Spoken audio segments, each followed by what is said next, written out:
Buzz has confirmed the red light is on. Dan is present and here. Buzz is present. I am present. Here we go. 3, 2, 1. Yeah. Woo. Ooh. Third Degree, the Third Degree Net Podcast. Third Degree, the Third Degree Net Podcast. Third Degree, the Third Degree Net Podcast.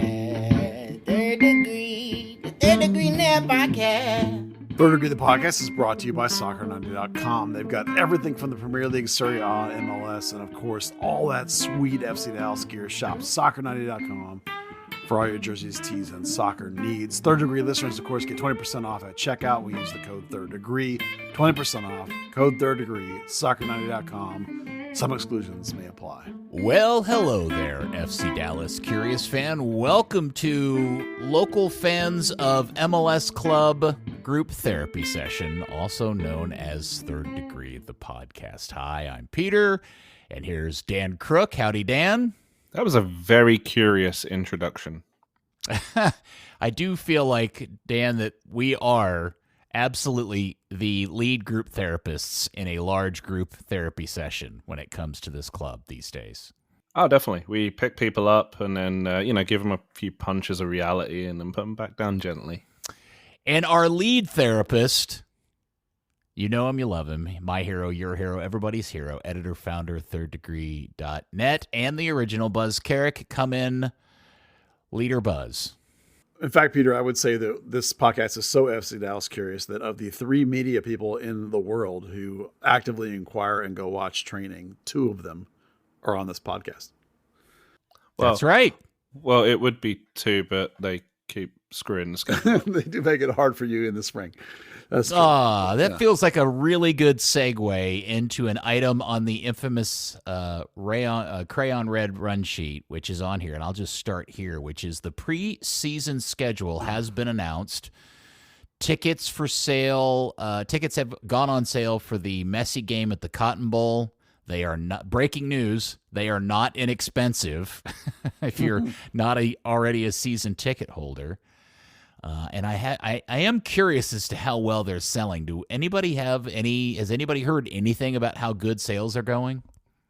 No, I've not heard anything. I know they had some new sort of ticket vehicle today for like groups or something. So maybe they're not getting the action they wanted, but they are pretty expensive for a preseason. What I think the cheapest one, if you're just buying them from the website, was what, $106? I didn't look, honestly, because I got my season ticket one, but I mean, I know the real takeaway is that Dallas is getting absolutely scorched by everybody for these horrible prices, and it's not their fault. It's not FC Dallas event. Right. It's an outsider event. Yeah, it is. Price gouging by some promoter that's doing the whole Inter Miami tour. Well, they must be paying them a butt chunk of money to do this tour, considering they're touring them around 5 different continents or whatever it is. A butt chunk. That's a new one. I mean, FC Dallas might be doing it for basically like a game fee, just because they want a game. It's nice to get. Well, it could be a game fee, but also the ability to resell the tickets as part of a, I mean, they're clearly using this fair. as a season ticket sales mechanism. But what must be paying Inter Miami to do this, because, between Hong Kong, Saudi Arabia, El Salvador, and then 2 locations in North America. So, no, just Dallas. The Kansas City game is the game that they talked about for Sporting Kansas City. Is that a league? Is that a regular MLS league game they're moving to Arrowhead, or is that a preseason part of this preseason tour? I think Kansas City's moving their regular season game to Arrowhead. I don't know about the preseason tour specifically. Yeah, that's April 13th. Okay, so that's a league game they're moving to. Okay, excellent. All right. Well, yeah, so they're yes, not playing KC in the preseason. All right. So yeah, 4 games in this preseason tour. If Barcelona made $5 million to come to the Cotton Bowl a couple of weeks ago, I have to assume there's some close number to that to accomplish getting Messi to play Ronaldo in Saudi Arabia. That game alone. Oh my gosh, yeah. Is a big deal. The one interesting game in that schedule is that Newell's is coming to Miami to play Inter, so that's kind of fun because that's I mean, not FC Dallas fun, but it's fun for Messi to play his boyhood club. That's kind of cool. Well, part of the reason why I wanted to start here is my frustration with reading through the preseason schedule.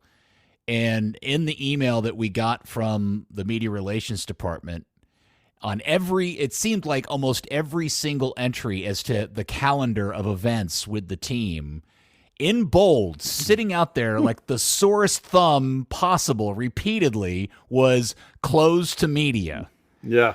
And I just don't get it. I don't understand why this team that is so desperate for media attention is making it so fartin' impossible for anybody, whether it be you two or Channel 8 or anybody else, to cover this team with any sort of... It's just the weirdest thing. I don't get it. I've tried to talk to some of the lower PR people about this kind of concept. And to be honest with you, the reason I made that joke about 2 of the 3 people that care are in this podcast is because that's true. Other than shout out John Arnold, Dan and I are the only ones that ever want to go to practice. Like, there's rarely ever anybody that wants to go out there from the local media to shoot practice in spring training or anything. Like, they maybe late in the season when things are going great, they in a really strong season, they go out there, but then hardly ever other than that.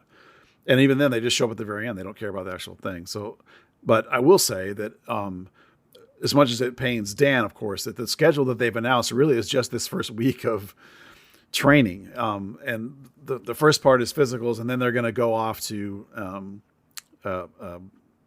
Wichita Falls and isolate. So I understand why that's closed. So basically, like, there's just a couple of days in the middle that are open, and then they go to Spain. So it isn't ideal, but honestly, they're only going to be here like a week and a half or a week or something before they leave. I'm told that after they get back from Spain, that there will be more sessions available, and even perhaps maybe a day for fans to go, like an open to everybody, to the public kind of session. So it better get better, because if this is like they're going to continue where we just have 2 days to watch the team all spring, that's going to be horrible. I will say that of the games in Spain, which have not been announced, I know that for sure that some of them are going to be streamed, and the team is efforting, I'm told, to get even more beyond the ones that they know are already going to be streamed. So we may not get them all, but we're going to get some of them, and that's good. And then the one game against Inter, of course, anybody can go. And then the closed door scrimmage against New Mexico, media are allowed to go, and Dan and I are going to go depending on what exactly time of day that game is being played. Mm-hmm. So we will get some more chances then. I think they've woken up a little that people want to see them, at least the scrimmages. So cross your fingers. And I will admit, though, that I don't know why everything isn't wide open all the time, if I'm with you, but then I just think people don't care. Oh, well, maybe they don't, but maybe they don't care because they don't think they can go, because everything is always closed and they just gave up caring. But this is such a distance from where we used to be. Again, obviously this was a generation ago when you used to travel with the team on international trips in preseason, like to Chile and things like that. Yeah, admittedly, the first time that I did that, they asked me if I wanted to, and I thought, wow, what a great idea. And then the first couple of times they facilitated, made it easier, and then after that I did it on my own. I did not inquire if I was going to try if I could go, because I can't. I have conflicts from work, but I would have been curious if I could have. Yes, I'm dying to know if you had called them up and said, hey, I'm coming to Spain. Can I cover the team while you're in Spain? What their answer would be. That's a good question. If I was going to do that, I probably would start with the coach, because if the coach said yes, then it's a lot easier for me to then tell PR that coach said I could than it is have them assume he would say no. And if you had gone around that department to the coach and done it that way, you probably would have had a car bomb installed in your car. Oh, no, come on. It would be interesting to see. I do know that, like, in recent times when I have gone to places domestically, they do let me come to practice, or they have let me come to practice. Granted, that was with Lucci, who I had a relationship with, but they don't any longer let me come to other things. Like a long time ago, they used to let me come to, team dinners, or they would invite me, or even like some of the players would invite me to go out or whatever, but that stuff no longer happens. And I'm perfectly fine with that. Actually, it keeps the separation. That's no big deal. But, Lucci was very open to that idea, but this coach I don't know as well, so we're not there yet. All right, so there's preseason schedule talk God bless their hearts. Well, The one other- thing I will throw in before you go ahead, Peter, is the Sebastian Lletget incident at a Spanish club aside, I do still applaud the fact that they go to a foreign country and play teams not from MLS. Like I hate preseason when you just play teams you're going to play at MLS. I want the team to be challenged by players and tactics and coaches and teams that they don't know. That outside the comfort zone I think it's huge. So I applaud these trips, even though I can't do them anymore necessarily. So, and thumbs up. isn't this always related to there's like a group of teams internationally that all go to Spain at the same time, and there's a selection of teams for them to play against. So how many games will they end up playing in Spain? Well, it's hard to know, but what happens is that the other teams that have seasons that start now, which is some of the Scandinavian countries, I can't remember exactly which ones. This is what happened when the teams will go to La Manga, Spain, too, is that you run into these same teams. I think sometimes even like Dynamo Kiev was there one time, and it's things like Stabæk and these Norway teams. I think teams that have a schedule like the MLS does, and they're all in their preseason. Yeah. So you end up getting usually you get to play in some kind of manufactured fake little cup against a couple of teams, and then you can rally up 3 or 4 more scrimmages against teams that are in town there. And you get anywhere from 5, maybe 6 games over the course of like a week and a half if you want them. You can basically play like every other day, or sometimes even twice in a day. Like if you have enough players with you that you can run 2 teams, you might play one team in the morning with your starters and one team in the afternoon with the reserves and things like that, your second group. So you get lots of games this way. And then every once in a while, of course, you end up someplace where there's another MLS team, and so you can roll them into the mix too. But I don't think that'll be the case here. Now, this Dallas only goes to this one because of Nico Estevez obviously is from the area and knows people. They haven't done this kind of thing since, Colin Clark was last coach. I don't remember Shellis going overseas with the club. I can't remember for sure, but the Brazil, that's where they went with Shellis. They would go to Brazil, and then they quit doing that basically at some point. And Lucci's era, they never did it. They stayed here, post-pandemic, they've stayed here until very recently. Okay. So good on them to go to Spain. So this one is the Marbella Football Center, which is what they went to last year. It's a really massively expanding group. It's kind of the succession to places like La Manga. So they're going to stay at a new facility this year, which is, let me think, it's a little bit further down towards the Costa del Sol, so a lot of British tourists around. But, Feyenoord's just been there, PSV's just been there, Borussia Dortmund's just been there, the Spanish national teams train there. So I think, let me see, I did write down who's actually going to be there that I know of while they're there. So they've got Victoria Pleasant, Tromsø, Sparta Prague, some Norwegian teams I can't possibly say, Malmo, Hacken, Norrköping, AIK, Seattle Sounders are going to be there. Vancouver Whitecaps are actually just left for a 3-week camp there today.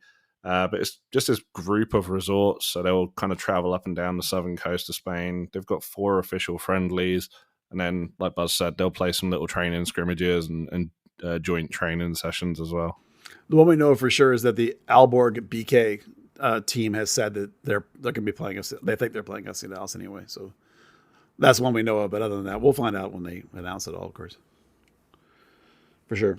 All right. Well, I guess we're looking forward to it, and unbelievably, it starts in 3 days. The Messi game is on the 12th. Camp, that's 22nd. I'm sorry, it's 12 days from now, is what I meant to say. Medicals is Saturday. Performance testing, which is like beep testing and stuff like that, jumping and all that garbage, is Sunday. They're not gonna let you do the beep test this year, Buzz? Well, I never do it. I like it's fun to watch it. One of the most mind-blowing beep test results I ever saw was Dax McCarty as a rookie won the beep test. That kid was a machine. Yeah. So, and then training starts on Monday, and then it's open, I think, Tuesday and Wednesday. So I'm going to go back-to-back days, and then because that'll be available and easy for me to do. And then we'll see the subscription. I'm going to annoy them and show up myself. Yeah, you could. Yeah. Do you have a credential? If you don't have a credential, you can't show up. Oh, no, Sorry. I don't. Yeah, my bad. Just do it anyway. Watch over the fence. I'm sure you can request one. I'm going to show up anyway. See what happens. That'd be the oh crap moment of the morning. Yeah, let me know if you're going to, so I can get my camera ready to videotape you being arrested for trying to get into the field. But I'm Peter Welpton. Peter, do you know the ticket? Do you not know who I am? Let me in. Let me in. All right. In other stellar and fun and exciting news, FC Dallas has signed a center back, the long-awaited filling of a position that we have all lamented and waited for with bated breath for what feels like forever.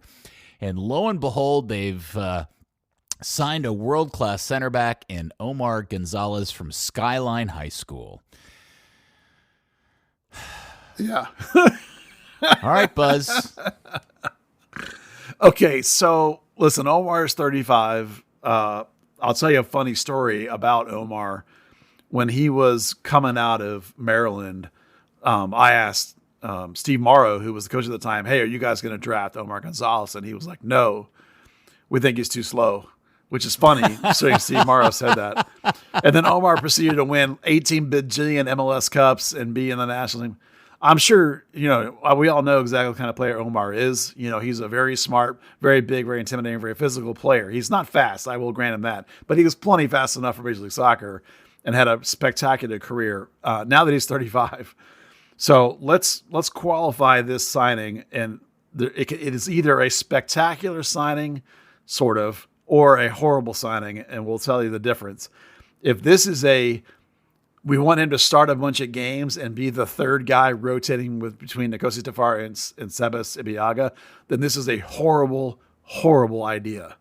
The dude is not ready to or still capable of being a frontline starter. He started 17 games the last 2 years. Some of those for New England, some of those starts were not that great, especially in the first year of that. He was apparently better the second year. So if this is your answer, if this is like last year when you grabbed somebody else's reserve and made him a starter, that's a terrible idea. On the other hand, if this is your fourth or fifth guy, and he's here along with Ahmet Korsa as the other fourth or fifth guy, and one of these two guys might only play in an emergency, and if Omar comes to the year with 5 starts and 7 appearances or 10 appearances, that's great. That's fine. That's a great signing. The dude's got immense amounts of experience. I actually think he'd make a great academy coach, maybe next year if he wants to do it. So if that's the plan, if he's center back 4 or 5, and this is just them following through on their statement that they wanted to have some depth on the roster to be able to survive some of these League Cups or Open Cups or extra games or schedule load, then yes, it makes a lot of sense. Remember that we don't think Nolan's a center back anymore. There isn't really a homegrown around who's a center back. They've drafted a couple of kids out of college that are sort of interesting, but those are projects to be developed. Those are not guys you want playing an MLS game. So it's either a pretty smart, I actually like it, guy coming home signing, or it's absolutely horrific signing. And you can determine which of those two you think it is. Well, this is a perfect example of what we've been talking about for the last several weeks, which is this offseason is all about the Hunts showing their hand in terms of ambition. Because if, in fact, Congazlez, who I really like, and I love the fact there's a guy from Dallas coming back here to finish off his career at the club. I think that's tremendous. But if, to your point, if he's just essentially a replacement for Martinez, and it's a threesome of Omar, Tafari, and Sebastian, it absolutely is an indicator that just not serious for 2024. I mean, yes. And I'm trying to be optimistic, Buzz. I'm really, Dan, I promise you, I'm trying really hard to be optimistic, and I'm giving the Hunts in the front office the benefit of the doubt in that there's another younger, much higher quality center back on the way to be announced before the start of the season. But history tells me, and all of my innate sense of how they do business, is that they're standing in their office going, okay, we got our fourth guy and the draft pick. We got our third guy and our draft pick's the fourth guy, and we'll bring back Korsa too, and we're set. Yeah. I think the bigger thing for me, honestly, is the salary. He was, on about 450 last year. That's not what you want to bring in. That would make him the 12th highest paid player on the team. Centre back 3, centre back 4. I think he's kind of shown enough. Even in the last year, he started the last 8 of the last 11 games for New England. He's a serviceable player, obviously more mobile than Jose Martinez, who's still stuck at DFW trying to catch a flight. That's funny. Mommy, what's that statue in the jetway? I threw $1 and it didn't move. But yeah, I don't know. I'm interested to see how this plays out. I mean, it could be a great thing for the young players to have a veteran who's won his 3 million MLS Cups, who's won Supporters Shield a bunch of times, who's won the CONCACAF Champions League, who's I has want 50 caps and every other bell and whistle possible. We all want to celebrate and enjoy this signing. The problem is that we're all waiting for something else, and that we're all hoping this isn't it, right? Because at the end of the day, if Omar ends up being the third guy, he's gonna end up being the scapegoat for all of us being really pissed off about how preseason turned out. Yeah, I don't mind him being the third guy as such, as long as there's someone young behind him who's going to challenge him for that spot. If the Westergren is as good as they think he is, and 6 months in, he's suddenly challenging for a place in the it's the 20-man roster now. It's kind of like mid-season last year. You sign Liam Fraser on his own. That's a bit ropey. But then you add in Sia Iaramendi as well, and you're like, okay, that's great. We've got this really good, promising addition, and a young guy who's coming in as well. Obviously, the age is a little bit reversed there, but it's the okay. That's a good solid piece where you can have some depth there, but you obviously want something to accent that and maybe step above it. Just to go through on the money, let's just talk about that. Ibiaga's on $500K. That would be too much. Farfan's $425. Both of those guys that's relatively speaking to starter defensive money, right? Nkosi is on $250, give or take. He needs a raise, quite frankly. Imuchu-Amasi's on $350, right? So if you're bringing in, Tuamasi, who started half the season, Giovanni Jesus is only on $250, or he was. We'll see what happens next year.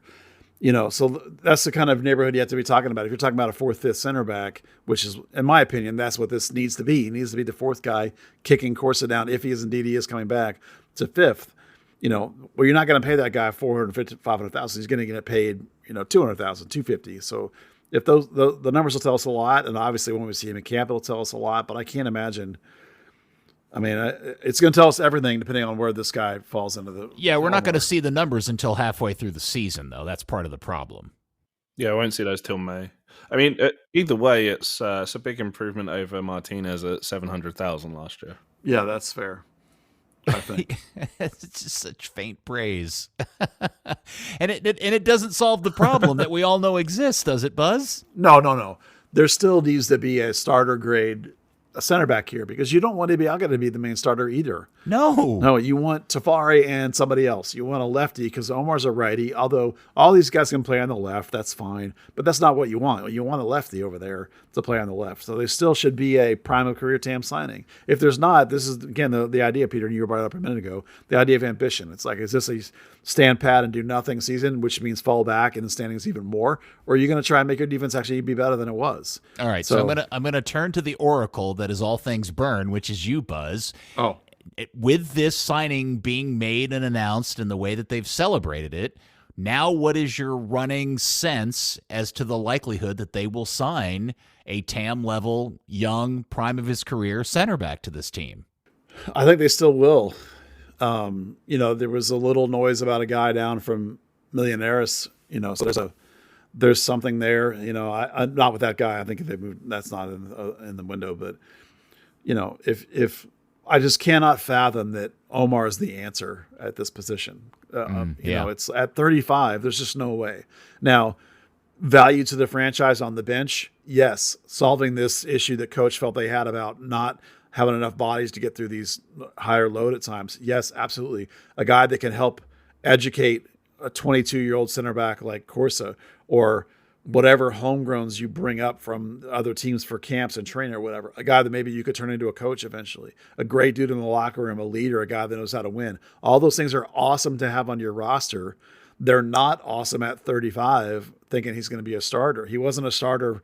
He hasn't been a starter in this league for several years. So why you would think that he all of a sudden is going to be a starter at 35 is insane. At least Ibiaga was still below 30 or right at 30 when they brought him in, and was a peak physical beast for LAFC and things like the MLS Cup.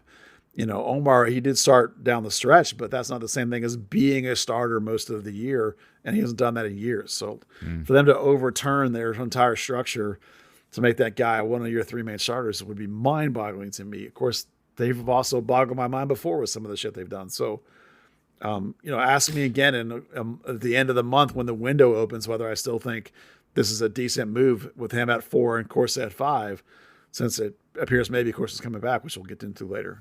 Well, I'll just kind of go there. I guess he posted some photo of him on a plane. Yeah, with an FC Dallas bag, so that's a good Korsa sign. We're talking about, by the way. Yeah, it's a good sign he's heading back to camp, probably, I would think. All right, so because we saw so little of that dude last year after he was kind of a surprise signing by the club, you saw him probably more than anybody else that isn't, directly paid by the Hunts. Do you have any sense if he's got anything in his bag? He's raw. He's a project. He's not going to be a all-star, but he could be a serviceable roster piece, if they work on him some. He's only, like 22 or something? I have to look at the roster teams. It's okay that he's not a frontline guy.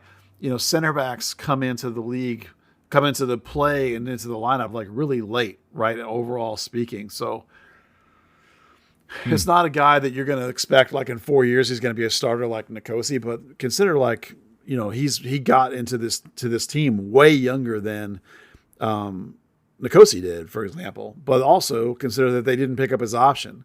So they are perfectly willing to leave him he was already on a minimum contract. They're perfectly willing to let that minimum contract expire, and they just invite him back if they need him, knowing that probably no one else will pick him up. And the fact that no one else has picked him up, that he's not out there on some team that's probably a low-level, low-tier team somewhere else in the world, shows you that he was waiting around for this probably, and that's why we think he's coming back to camp. Well, yeah, and also I think the photo indicates he's somewhere in Europe at this moment, or he was flying back from somewhere in Europe, which tells me maybe he's out there looking for a job somewhere over there too and hasn't been picked up. Yeah, he may have had some training stints. I mean, he was obviously a year ago living there, so maybe he went to visit some friends or some family. He is from that. Was he playing in Czech? Was he playing in the Czech Croatia? Republic? Croatia, yeah. So maybe he went. It back has some ancestry from there. That's why he got there in the first place. He's from Arlington, obviously. So, I mean, if he's your fifth guy and he's a project, that's exactly what the fifth spot should be. I mean, you might someday make it be a homegrown, or maybe since he's out of contract, maybe he's going to be here in direct competition with Westergren and Turner Humphrey, the two center backs they picked. And maybe only one of those guys is going to make the first team. And then Korsa will be out, and maybe the other guy gets a North Texas offer, or vice versa, or whatever. It remains to be seen who's going to get that fifth spot. Yeah. But assuming Gonzalez is the fourth and not the third, which would be awful. Yeah. Okay. So moving on to other things, and we're just my request of the curious is just don't assume the worst. Let's hope that the hopeful center back signing is yet to come. They've got time, right, Buzz? Time. Yeah. Oh, yeah. Plenty of time, and the money's there available for that kind of signing. It shouldn't be a problem. I mean, I'm fully expecting one. We've been saying all along they needed to add 2 center backs. Yeah, maybe if Omar's 3. the fourth. And you sign a really good, good guy at 3, and a TAM signing kind of guy. Then this is a huge win for them. So that's why I don't want everybody to assume the worst. Yeah, it was 2 for sure, maybe 3 if you brought in one of these picks or Korsa back. So they needed this 4th guy. So let's hope that's really what this is, and the TAM is still coming. Yes. We're crossing our fingers. Hopefully they're not digging a hole and filling it with shit and jumping in. Yeah. So All right. is the nightmare scenario Gonzalez centre back 3 or Korca centre back 3? Oh my God. Oh, Korca at this point would probably be worse. Probably. yeah. But the course is a project. He's not, you don't expect him to be the guy now. Omar, if Omar's not for now, he's never, right? Because he's 35, but you want him to be now insurance, not now like the man. That's the difference. Mm-hmm. Yeah. All right, moving on to the next topic of conversation. And this one I feel has all of the vibes of a future entry into the list, which is current quarterback Martin Paes. In fact, this is not an Onion headline. This isn't a toe poke news entry item. This is an actual thing that is happening. Appears to be in the process of getting his citizenship in Indonesia so that he can represent the Indonesian national team moving forward. Yeah, this first surfaced at the end of last season, and I thought it was just utter garbage. I couldn't fathom it being real. And apparently it was. Apparently last October or something, or August, he went over there and first met with them because just a day or two ago, he was back in Indonesia filling out the paperwork to do this naturalization. And ordinarily you might be like, what in the world? That sounds crazy. But the dude with him in the pictures that he himself posted on Instagram is the head of the Indonesian Football Association, among other things. He also apparently at one point owned part of DC United and is apparently a sports minister in all phases of stuff and owns a bunch of businesses. He's one of these power brokers in Indonesia, but he's the head of their football association and he's the one helping get this done. So I think this is, I mean, it's not particularly newsworthy except for he plays for FC Dallas. I couldn't fathom. I thought for sure he was close enough to the mix of the Dutch national team that he would want to keep pushing and pushing for that and not do this Indonesian thing. But there he was. The dude is an interesting cat, I'll tell you that. So it's going to be fascinating to see if it actually goes through. And if he actually does play for Indonesia, maybe the expanded World Cup makes him think that he could actually get to one with them. He's not the only Dutch player to do that, by the way, to sign with Indonesia. He's eligible for them because his grandmother was born in the Dutch East Indies, which at the time, is now Indonesia. So that's how he's eligible, which is crazy. So yeah, they seem to be doing this whole kind of like El Salvador did in trying to recruit a lot of American players. So they've got another guy from Utrecht there, someone from Den Haag. I mean, it seems like maybe they had a push before the AFC Asian Cup, and he was just a little bit late to that. But like you say, I think they get 8.5 places in the World Cup next time around. So I mean, there's a slim chance they can do it.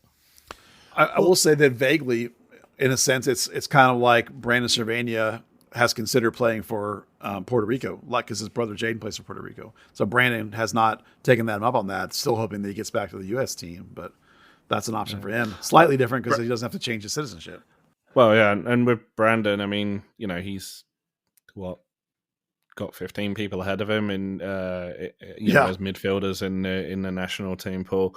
Martin Paes maybe has 4 or 5 ahead of him, but they're also the same age or younger. They're guys that are going to kind of keep him shuttered out for the duration of the career. Maybe, the odd camp look at, but not like anything significant unless, their trajectories massively change. Well, it all seems very weird because when you sit and think about, there was an item about this that came up that I find confusing, which is how this is going to work for a guy who is plying his club trade in Dallas, Texas, and then being called up for national team games in Indonesia. And I did a quick search of flights from DFW to Jakarta, and on average, that travel time is 26 hours. Depending on how many stops you have to make, can be as long as 35 hours.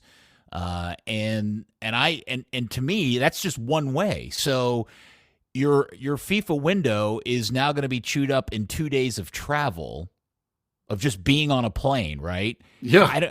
That's going to make it almost impossible for him to make these trips without chewing in game time with Dallas, wouldn't it? Well, it's like when Bernie went to the Tanzania camp. It was just, it's brutal. It can happen, I mean, this is where you have to hope you have another good keeper on your team because it's possible he could lose games, or if he gets called up to, some Asian Cup or in the midseason because MLS keeps playing, you could see him gone for like a month. If he gets called, I don't know when that is. I'm just saying that at some point you can see that one of those tournaments happening in the summer, like they all do, and him being gone for a big chunk of time. So, I mean, in a way, we've always said it's best for your club team in MLS that you have guys that are on the very fringe of a national team that maybe get called up once in a blue moon, so they're quite good, but maybe they're not that level where they're going to be gone all the time, like we saw even with Jesus last year, which really hurt the team when he was gone a big chunk of time. Crazy. Well, yeah. I don't know. It's such a weird, goofy story. I don't know how this happens or why you'd want to do it. I mean, I guess if you really wanted to play at an international level and you're never going to be able to do it for your normal country, I guess this is the next best thing, I guess. I don't know. You'd have to be pretty convinced that you weren't going to play. Although, there was a story that I read where his parents and grandparents were all apparently ecstatic that he was honoring his grandmother, doing this or whatever. So, it's hard to know what's in a guy's heart. Maybe he just thinks it's really cool. Okay. Well, we'll keep everybody posted as that putters along. We'll there is a red flag that has been brought up by a couple of people that, listen, I'm not an immigration work permit expert, but people have mentioned to me that if he naturalizes to Indonesia, he could lose Dutch citizenship. The Dutch don't love dual citizenship unless you're sort of born into it. So, if he loses his citizenship and becomes a citizen of Indonesia, he may have to redo his work permit. So keep an eye out on that, causing a derailment at the beginning of the FC Dallas season. Now I don't know enough about it to qualify whether I think that's actually possible or not, but I know it does happen where it can be a problem. So it's something to watch for. Hopefully it's just as simple as a change of status because it's on the US side rather than the Dutch or Indonesian side. Yeah, I would hope so too. But the thing was that idea was raised by a couple of people, so I thought it worth mentioning because how FC Dallas is with those work permits, not very good at it. So yeah, I don't know, man. That just seems like an awful lot of travel for some really crappy soccer. Yeah, does to me too. But if he gets into the World Cup. It's not going to get them into a World Cup. They're not going to qualify for the World Cup. You don't think so? No. I don't know anything about Asian qualifying, so I couldn't tell you. Indonesia? Yeah, I mean, they're one of those countries that are on record of, I swear they're one of those countries that in my lifetime has lost games like 24-0. I mean, if they load up on a bunch of Dutch dudes, I don't know. Why not? Okay, yeah. Could be crazy. Who knows? Yeah. I mean, look at Qatar. They loaded up on all those Brazilians, and they also got in for free. Well, yeah, but not. I mean, I don't mean the World Cup. I mean, they made the quarterfinals of the Gold Cup last time. They're the current Asian Cup champions. Yeah, what is the CONCACAF nation that has been loading up on Dutch players of late? Is it Curaçao? Curaçao. Look how good they got. Well, they're not making a World Cup. They might the expanded World Cup. No way. You don't think when Mexico, the U.S., and Canada all get in automatically, and there's still like 5 more spots for CONCACAF, they might? I don't know. What do I know? I'm just saying. No, I don't think so. I don't. Well, people like Trinidad and Jamaica load up on British dudes, and that seems to work for them. Well, yeah. I mean, it's also the level of player you get. Like a lot of the guys playing for Curaçao are guys who were born in Curaçao or Netherlands Antilles, and they're not particularly, high-level players in the Dutch leagues. Right. Well, all right. It is all very curious, very weird, and I look forward to its entry into the list at a future date. Well, they do get 8 spots and a possible 9th for the World Cup. Asia does. The World Cup's going to suck in the future. Here we go. Next up is the fact that, so did this happen did we talk about this Velasco thing on the last episode? We talked about the idea that, I guess something about him, but really just the part I wanted to mention was that he, shortly after he was linked to Boca again, he tweeted out that he's doing really well and he's going to be great. and he's like confident that he's going to be back and better than ever. I just thought it was funny timing because it was like a day or 2 days later, and then that tweet happened. So yeah, I'm trying to that's all I remember want to say about it. if we had a conversation about the fact that that it came out that that is an Argentinian clubs are interested in him. I think this has happened since the last episode. Yeah, and it felt like something a manager or an agent had sourced or had spun up. I don't think it had come out because we were doing our speculation fun stuff, and I said my funny speculation was that they'll never come back, and I don't think we talked about specifics of. That's right, because I retweeted the Boca thing with like, oh hey, we were just talking about that. Yes, that's right. And then he tweeted, oh, I'm coming back better than ever. So yeah, of course he did. Yeah. Yep. Goodness gracious. Let's not do all that. I'll get depressed. Yeah, well, I mean, look, I don't know.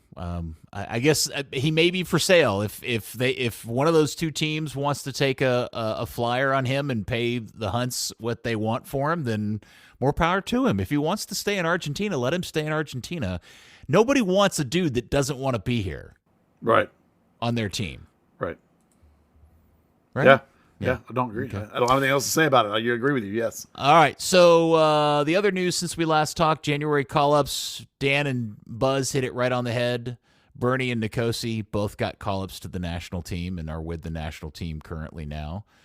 So exciting news for them. Yeah, that's super cool. Awesome to see Bernie there because that's probably more about the U23s than anything. Nkosi, well-deserved. I mean, it's terrific. I think everything about it is fantastic. Even though it's the fringe camp, that's perfect. Well, either one of those guys can make an impression and get in there. I think it's awesome to see those guys get an opportunity of recognition that way. Okay, I'm just running through the different selections here on the run sheet. OKC Stadium? What did I miss? So the Oklahoma City Energy are... they're on hiatus because of their stadium situation was untenable. So they've announced a development for sort of the southeast corner of downtown. It's near Bricktown. I don't know if you know anything about Oklahoma City, but it's a big, nice looking mixed use facility built around this stadium for them. So, it's reached enough of a process that they did a news dump on it and it went out into all the Oklahoma City media. It's a really nice looking venue. It's a nice looking renderings. It would be really great. That's a plenty big enough town for USL Championship. It would be fantastic to have them back. It's not an area we cover, but it's pretty close. And that's a team that Dallas has had some relationships with in the sense of loaning players to them from time to time. And one that is actually really good for the soccer community if we can get them back in. And it's a great little venue, and it's an area that needs redevelopment in that corner. Basically, it's a flat field at this point where some old stuff was knocked down. So it's a city combo. They need some city development money in there. Maybe for all I know, some federal redevelopment for money. I don't know anything about the politics of it. I just know that it looked pretty cool, and it'd be great to get them back. Okay. Well, that took us out of order with the FC Dallas stuff. I just didn't know what that was referring to. We could bounce. That's good. Okay. You like bouncing around? Sure. Why not? Let's see. All right. Well, then related to that, I did see this today. So the USL Women's, are they calling it the Super League? I think Dan knows a little more about that than I do. Yeah, it's the USL Super League. I love that name. Okay. So we're getting a USL Super League team in DFW somewhere. Well, when they announced the franchises for that league, they announced DFW, and then they have a little page on their website for it, and then nothing happened. It was like a complete vacuum of noise. 3 of the teams in that league have announced branding and coaches, and Dallas for the first time, the Dallas franchise. I say Dallas, it could be in Fort Worth. We don't know. It's the Metroplex.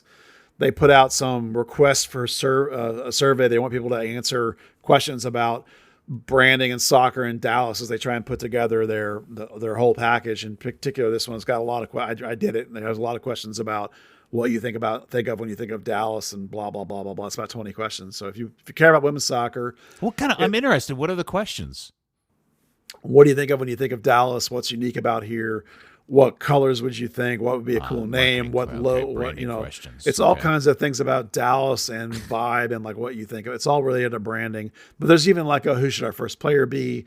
What should we name the team? They're clearly fishing for all kinds of information. And they want to get your email to send you ticket stuff, I'm sure. Because they have a thing about what you want to know. Do you want to be involved with tickets or sponsorship? Or are you a company? Are you a fan? Super fan? All this kind of stuff. So they're obviously moving forward on some level.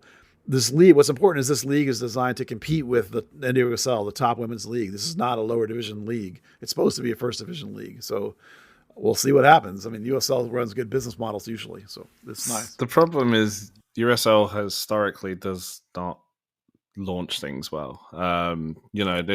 This was supposed to start in August of last year, and like you say, only 3 teams have coaches. Half the teams don't have branding. Half the teams don't have stadiums. The only ones that do are owned by USL League One teams. USL Academy, that was a weird failed launch there. The second tier league, the USLW League, is being pretty dismal. So yeah, it'll be, hopefully it gets off the ground and it's successful. It's just it's been a very slow start. One of the questions, Peter, was where should they play, and I was like, Cotton Bowl. Well, it's funny. You said, what's the first thing that makes you think of the area or something? And I thought everybody's going to say barbecue, and then they're going to. That immediately made me think of them walking out on their debut in their new shirts, which are the old barbecue jersey that we made up for the April Fool's joke, however many years ago for the Burn or for FC Dallas. Do you remember those? I do. Yeah. So the hoop, was it hoops made of sausage? Well, I don't remember that. I remember that there was a barbecue shirt. We made prank. This was after they did that whatever jersey, and we made up some prank jerseys and passed them off as new designs. And one of them was barbecue, but I can't remember. Did we do like strips of brisket as hoops on those, Dan? I had nothing to do with it. I remember that, Peter, but I don't have it at the front of my brain to give you enough specifics. I'm gonna have to find those. Did I make those? Somebody did. I probably have them saved somewhere. I'll look around. Did I do that, Dan? Yeah. I don't know. Did I do that? Did I do that? Is that how I said that? Yeah, no. I just thought it was funny. Reminded me of that. Those were funny. We had like a blue bonnet jersey. We had a blue bonnet one. Yeah, that's right. A barbecue one. Oh, here. I think I found them. Funny shirts. Yes, barbecue. Yes. Yeah. Hold on. I got to put it in the group chat. This is fucking hilarious. Terrible podcasting, but makes me laugh. Yeah. There it is, guys. Do you remember that one? Like I said, I do, but oh my God. Yeah. There was that one. I actually like the blue bonnet one. And then there was this one. I guess I'll have to put these on the podcast chip. Yeah, you'll have to make these. Yeah, there were 4 shirts. That was like the caribou thing. Yeah. This one, yes. So we came up with 4 jerseys that we tried to pass off as real deals. One was the barbecue one. Yeah. One was the blue bonnet one. One was the Western wear shirt one. And the other one was the Yellow Rose of Texas one. And I could actually see the Yellow Rose of Texas one actually getting past Clark Hunt. I will make a 4x4 image and put it on the podcast front page with us. The barbecue one is awesome. Oh, that makes me laugh. I told him the TV show Dallas is what I think about when I think of Dallas. So, yes. Yeah. Oh, okay. Most of the questions were about Dallas, so obviously they're thinking more Dallas than other places, but you never know. I'm getting the sense that Dan is offended by my mock-ups. I don't think he liked. Yeah. Nope, Dan didn't like. Sorry. Those. Never mind. No, I was just waiting to talk about soccer. Dan's joining Steve Davis on Kit Talk. All right. Speaking of kits, they did roll out a new kit this week, and they seem very, very proud of it. It is a combo kit with the Texas Rangers FC Dallas kit night. Now, what I saw online, I'm guessing, was unfortunately filtered the wrong way because it was, like I asked the question, was its Pantone color name really fucking old yellow? Because it was such a dingy yellow colored shirt that can't be right. Please tell me it's more of an off-white. Well, yeah, the original image that you saw was the one that's on the Texas Rangers website where they have all their jersey giveaways and they're selling the tickets. FC Dallas tweeted out another one that obviously is the one that they had taken a picture of that looks much better. That looks closer to the Burn Baby Burn jersey than anything. Because it's essentially the Burn Baby Burn jersey with the Peagle over where the FC Dallas crest goes.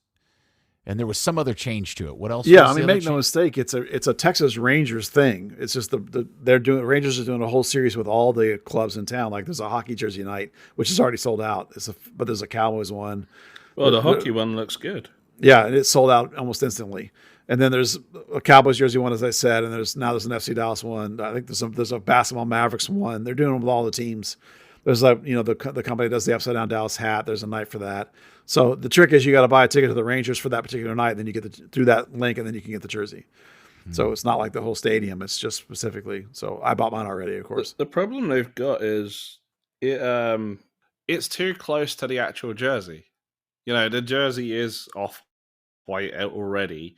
Now it just looks like my dog pissed on it. You know, and then they've got kind of like the fake Adidas elements, so it's kind of like just a bad knockoff. Like the Stars one looks really cool because that's not the Stars colors. It's not anything remotely like the Stars colors. It just looks like a Winter Classic hockey jersey. It's unfortunate. Yeah, a little bit, but I still like it enough to get the tickets and go. Which is also you a can block walk my there house. from your house. I probably will. All right. Well, we'll knock that one out. Good for them. And let's see. Well, do you want to? Is there anything we want to update on what we do or don't know about the kits situation? I think our speculation on the gradient thing is the only thing that we've really kind of settled on. Is that I think we're convinced there's going to be a gradient in this kit of some sort. Nothing but that's continued. You know, they're continuing to have that gradient look in their social media rollout. That I call it kind of a smoky sort of fade kind of look. You know, you can call it whatever you want to, but sort of the backgrounds of the social medias all continue to be that way. So that's a pretty strong indicator that that's the track that they're on. Because they usually use the kit, as we've said before, the kit patterns and all their branding, even into the website a lot of times as the season launches. So. Dan, you're the official mock-up guest guy. Where are you at on this? I'm very excited for tomorrow because typically we see from MLS Media Day some pictures of the guys in the new shorts and socks and tracksuit tops. So I know what the jacket's going to look like, but FC Dallas likes to switch around the colors of the shorts and socks, and I think that kind of helps you understand what the design's going to be because it changes different elements of it. Yeah. Okay. Well, I guess we'll just kind of sit here and wait, and twiddle our thumbs about that, and we'll keep everybody else posted. I don't know. Is there anything else we need to talk about, Buzz? Yeah, well, Jimmy Maurer also posted a pic flying back to Dallas. So, you know, that's hopefully that means he's going to be back in the team because, like, you know, they for sure need a third keeper since they're losing out on Ice Stone. And since one of them's going to be spending, you know, a substantial amount of time on a plane. Yeah, and more than likely, Antonio Carrera will be involved in the youth national team stuff. You know, he was second or first choice in various teams he's been in with the youth national team, so he could lose time too. So that's, you know, I think either to come back as a third keeper or as a coach, either one. The fact he's flying back to Dallas is good. He posted that on Instagram, so that's why I brought it up. And then the other thing is FC Dallas hired a scout named Enzo Jabali. I don't know anything about him other than he was involved in the in a Solly deal, but he's been at FC Versailles as sporting director. He was a French media broadcaster consultant. He was at Reims as a scout and Red Star Belgrade as a head scout too. So he's been around Europe for quite a while apparently. So Dallas he started working for them back in October. He says on social media, and it seems to be the case. Is he moving to Dallas, or does he live over in Europe? I assume he's living in Europe because he's going to be their European scout, basically, as near as I could tell from his social media. I don't think he's coming here. It's just interesting to see Dallas hire a, you know, first team scout full time over there like that. We think, and for him to be prominent enough that like he has a transfer market page of all the places he's worked, and he has a social media presence, and he was announcing to everybody, "Hey, here's what I'm doing now." You know, people were responding to him. So, you know, he obviously has some level of, you know, not fame, but people are aware of him on some level, which is usually a good sign that, you know, he's at least got some skins on the wall, you know? Mm-hmm. Yep, for sure. Okay. I mean, considering 2 or 3 years ago, there was no scouting department at all. So now know about not only is there a head scout here in the U.S. now, there's now a scout in Europe, and we think there's one down in South America too that's related to somebody on the coaching staff. So. Well, I'm glad to know who I could celebrate or blame, depending on how the Solly the Solly deal works out. Right now, we got somebody we can poke at. Yeah, and I was just reminded today when I was looking at the contract list that he has 4 years guaranteed and then an option for 2028. So that's the longest contract on the club right now, which tells you what they think of him. I can't wait for Buzz's first reaction. First time he sees a Nice play. Me too. Can't wait to see him. It'll make him or break him. Yeah. Buzz is such an influencer. He can make or break the career of a player. No. For sure. Yeah. No. Stop it. You know it's true. No. Stop. It'll spread like wildfire. Buzz says Nice is amazing. Yeah. Like when I said Cobra sucked, and I was right. You were right. Yeah, he was terrible. Okay, well, I was just about to ask you if you've ever been wrong about a player, and I immediately came to Isaiah Parker. Well, I would say that I'm right about Isaiah Parker, but what I didn't anticipate was that he was the wrong player for this coach. I still think Isaiah Parker is very talented. I just think that the team is misusing him, and this coach in a million years would not be interested in a 19-year-old kid swapping positions. Why not sell him? Yeah, why not? No, they should. Okay. They should trade him, absolutely, 100%. Because just right now he's eating a roster spot. There's no reason to have him here at all. Either sell him or loan him again. Have you been wrong about what's the wrongest you've ever been? That's a good English. What's the wrongest you've ever been about a player? The Thomas wrongness. I mean, maybe you could say Thomas Roberts, who I still think is really good. I know there's teams looking at him, but I thought he would be much better than. Where is he now? Well, he was with Columbus Crew too when they won the championship, and so I know that there are teams that are looking at him. You know, I have good connections to him, so. I'm trying to think of who I really missed on bad. Ruben Luna. I thought Ruben Luna was going to be a star. That kid just absolutely destroyed academy games over and over and over again. He had all the tools you want: the internal drive, skillful, good body power, but he lacked that one burst step that meant in Major League Soccer he couldn't quite separate from a center back and get that shot off. Yeah. So that was a killer. I thought he had everything he needed to be great, and it just was not meant to be. Plus, Shellis, was not necessarily didn't love academy kids either, for that matter. So that was my biggest miss. The other thing that we should have mentioned is that all of Buzz's dreams about Funes Mori's coming to play for Dallas evaporated into thin smoke. Yeah. This week because I guess he signed with who? Pumas. Yeah. Moved from Monterrey to Pumas. Yeah. So bummer. But he's also in his 30s now, so it actually died a long time ago. Okay. All right. Well, anything else, Buzz? Yes, I got a couple more things. Hold on, wait a sec. Dan, you got anything else? Nope. Buzz, go ahead. Yeah, so first off, Kevin Bonilla was drafted by Real Salt Lake out of Portland this year when he was, whatever it is, Mountain West or West Coast, whatever conference that is, Defender of the Year. And they've actually signed him outright at the beginning of the season before they even got to camp. He should have been a Dallas homegrown a long time ago. He started for North Texas in their championship run at right back when he was a U19 in that first season opposite Jogo. They should have signed him right then, and they didn't. And every year since then, I've said, you should have signed him, and they didn't. And they've gotten guys like Carl Smith and Endolay, and he's converting this and converting that. Dude, you had a phenomenal defender, a guy that was in US U20 camp and was so good, they had him stay around for the U23 camp. The kid can play. He's phenomenal. And Dallas, for some reason, doesn't want him. And I don't know why, and no one will tell me why that I've asked. So that sucks, but he signed with RSL, and they're getting a great player that I think will probably be good for a decade. Yeah, and it sucks, but whatever. It was their player, and they missed on him. 3 guys from the Outlaws: David Ortiz, who's a former FC Dallas Academy player, Sebastian Mendez, and Luis Morales are on the U.S. futsal team as they get ready for the CONCACAF futsal championships. That's kind of a big deal. And then it's batshit nuts, but David Teixeira and Blas Perez both now play for the Sidekicks along with Bradley Valdez and Moises Hernandez. That's 4 ex-FC Dallas players on their team. But the Teixeira and Blas Perez part is the part to me that's crazy. It's like FC Dallas 07 or something rocking over there with those guys. So that's just kind of crazy that both indoor teams making a little noise in different ways. Interesting nonetheless.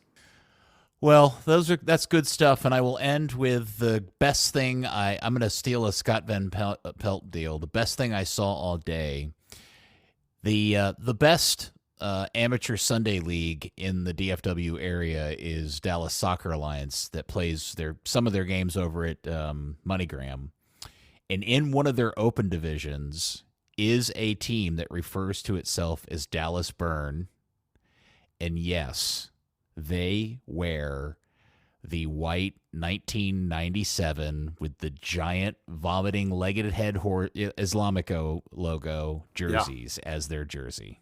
It is glorious. Still my favorite FC Dallas jersey, really. And the idea that a Sunday beer league team in 2023 is wearing 1997 Dallas Burn shirts is like, it just brings a tear to my eye. I think it's so glorious. That is glorious. I saw that pic too, and I thought of you. It's a beautiful kit. I thought it was so cool. It's the best. So, by the way, the MLS just sent around the list of players for Media Day, and Jesus Ferreira is representing FC Dallas at Media Day. Sandwiched right between Jordan Morris and Timu Puki on the list. Timu Puki. Yep. The funny one is the teams that couldn't source a player, so they're sending their coach. I see Wilfred Nancy's there. Yeah. Well, everybody wants to talk to Nancy. Yeah. Hersman from TFC. Huh. Okay.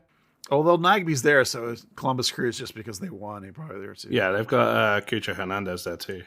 Dean Smith from University of North Carolina, national championship winning coach is there apparently for some reason. Okay. No, he just coaches. It's different Dean Smith. That's the joke about the Charlotte head coach. He's got the same name as the Very Carolina good. great. Okay. Well, Dan, thank you, sir. Good to talk to you, my friend. Likewise. Buzz, good stuff. Another Thanks. successful podcast on the books. Man, it's nice to get back to the news window on the season. And next week we'll actually have, I believe, visual viewing of players to talk about as we record after open sessions. So it's really exciting. Assuming the sessions don't get canceled due to winter weather. Winter weather or pushed around, and I'll be up there by myself. Or you get arrested trying to sneak in, one or the other. Yeah, I'm only going up there if the weather's nice. Yeah, fair enough. I ain't dodging the icy roads to make it up to Frisco, just to get thrown out because I don't have true. a media pass anymore. I will say, pending blizzard conditions, I'm planning on going. Yeah. Wouldn't that be a kick in the We'll balls? put Buzz's actual real concern and love of covering this club to the test next week. Man, I mean, I got a 4x4, but an hour each way in that kind of blizzard on the hot Texas highways, man, no way. Screw that. Not in a blizzard. Yeah. Yeah, not with these dumbass drivers we have around here. I'm just going to go up to Frisco for the traditional opening of practice and sit at Summer Moon and cry into a coffee. Yeah. Pretend like you're at practice. We'll fake it all. All right. Well, very good, guys. You, the curious, be patient.